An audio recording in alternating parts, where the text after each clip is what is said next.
शुक्राचार्य जी महाराज ने राजा बलि से कहा कि महाराज, यदि आप अपनी आई हुई संपत्ति को स्थिर करना चाहते हैं तो आप 100 अश्वमेध यज्ञ करें।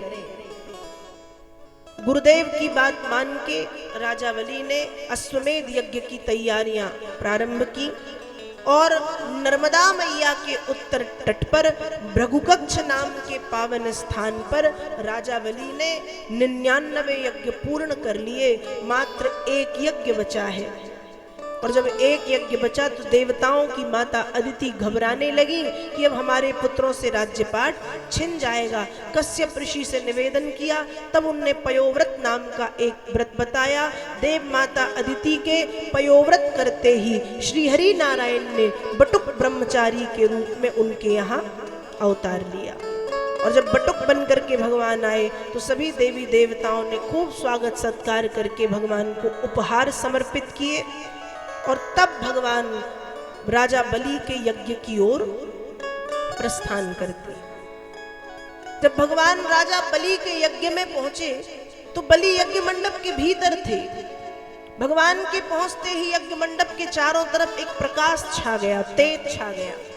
राजा बलि यज्ञ मंडप से बाहर निकल के आए, भगवान का दर्शन करके एक उच्च आसन पर भगवान को बिठाया और हाथ जोड़ करके बलि पूछ रहे हैं, भगवान मैं आपकी क्या सेवा करूं? गाम कांचनम गुणबदधाम भ्रष्टम तथा न पेयमुत वा विप्रकन्याम ग्रामान समृद्धान स्तुर्गान गजान वा रथांस्तथार हत्तम संप्रतीक्ष। भगवान मैं आपकी क्या सेवा करूं? गाम, आपको गाय चाहिए, कांचनम, आपको स्वर्ण चाहिए, गुणवद धाम मृष्टम, सभी सुविधाओं से युक्त सुसज्जित सजा हुआ सुंदर एक घर चाहिए, तथान्न पे अन्नदान चाहिए, पीने के लिए शुद्ध पेय पदार्थ चाहिए, मुतवा विप्रकन्याम, या किसी ब्राह्मण की सुंदर कन्या से आप विवाह करना चाहते हैं। भगवान बताइए आपको क्या चाहिए, मैं आपकी क्या सेवा करूं, मैं आपको क्या दे सकता हूं? भगवान ने बलि की बातें सुनी। भगवान कहते महाराज मैं जानता हूं आप अपने वंश का गौरव है और आपका वंश आपका गौरव है, लेकिन हे महाराज आज मुझे जो चाहिए वो मांगने में मुझे बड़ी शर्म लग रही है। आप तो इतनी बड़ी बड़ी बातें कर रहे हो, तो मुझे क्या चाहिए? कहा महाराज किसी के आंगन में बैठ के 2-4 रोटियां बनाने लगता हूँ या जाप इत्यादि करने लगता हूँ, लोग सोचते हैं उनकी जमीन जायदाद हड़प लूंगा, उठा करके भगा देते हैं। इसलिए हे महाराज तस्मात् त्वत्तो महिमीषद्व्रणे हम्बर दर्शभात् पदानी त्रीणि दैत्येन्द्र सम्मितानि पदा मम।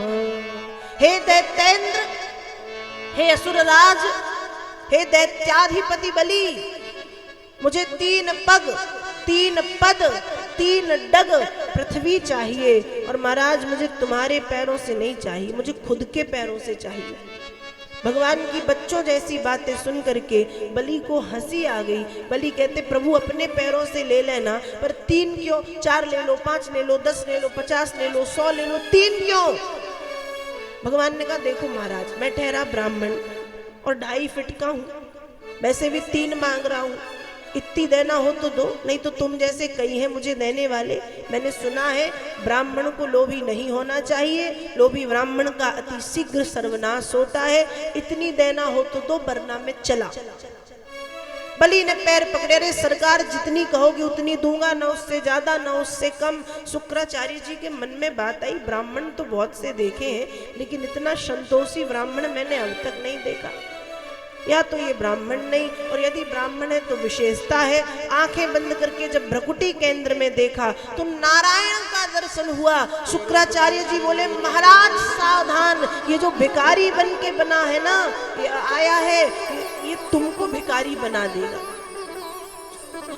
विष्णु छलिया है, छल करने आया है, झूठ बोलो मत दो। अब जैसे ही बलि ने सुना कि ये भगवान है तो अब तक बलि के मन में था कि मुझे देना है, लेकिन अब बलि के मन में है कि सब कुछ देना है, सब कुछ देना है। 3 पग पृथ्वी का संकल्प हुआ। शुक्राचार्य जी जल पात्र में जाकर के बैठ गया। भगवान ने जब जल डाला तो जल निकले ना। भगवान बोले महाराज लगता है तुम्हारी जल पात्र में कुछ कचरा वचरा घुस गया है, साफ करना पड़ेगा। कहा सरकार तो साफ कर दो। भगवान ने कुसा लेकर के जल पात्र के भीतर जब घुसेड़ा, उस समय शुक्राचार्य जी बैठे थे, आंखें फाड़ करके देख रहे थे। जैसे ही कुसा जल पात्र के भीतर गया, उनका एक नेत्र फूट गया।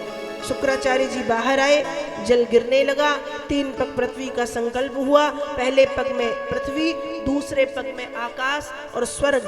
राजा बलि के पास 3 लोग थे, 2 पग में भगवान ने नाप लिए। अब भगवान खड़े, महाराज तीसरा पग दो। बलि कहते सरकार जितना था 2 पग में आपने ले लिया, आप तीसरा। तो भगवान ने कहा संकल्प अधूरा छोड़ोगे मतलब? बलि कहते महाराज हम भी पढ़े लिखे हैं, इतना तो जानते कि धन से बड़ा धनवान होता है। इस धन का मालिक मैं और मेरी पत्नी है। आप मुझे और मेरी पत्नी को नापिए। राजा बलि और राजा बलि की पत्नी दोनों लेट गए। तीसरे पग में भगवान ने बलि को नापा और नाप के फिर बंदी बना लिया कि अब तू मेरा, अब तेरे साथ मैं कुछ भी कर सकता हूँ। बलि भी हाथ जोड़ के बंदी बने। लेकिन भगवान ने जब बलि के भाव देखे तो भगवान ने कहा कि महाराज पृथ्वी मनुष्यों के लिए है, स्वर्ग देवताओं के लिए है, पाताल मैं राक्षसों को देता हूँ। अर्थात आप राक्षसों के साथ पाताल में जाकर के निवास करें। और कुछ चाहिए है तो बताओ, तुमसे प्रसन्न हूँ, जो मांगोगे दे दूंगा। अब बलि चाहते तो कहते थे मुझे तो स्वर्ग चाहिए, मुझे तो पृथ्वी चाहिए। पर बलि भी बलि है। बलि ने सोचा ये तुच्छ पृथ्वी और स्वर्ग मांगने से क्या है। बलि ने क्या मांगा? कहा भगवान मुझे पाताल स्वीकार है, लेकिन मैं चाहता हूं कि जब पाताल का राजा बनकर के निवास करूं तो नारायण 24 घंटे मेरे द्वारपाल बनकर के मेरी आंखों के सामने आप खड़े रहेंगे। भगवान ने भी कह दिया तथास्तु। यदि आज बलि पाताल के राजा हैं तो 24 घंटे बलि के सामने द्वारपाल बनकर के नारायण खड़े हैं। बलि 24 घंटे नारायण का दर्शन करते हैं।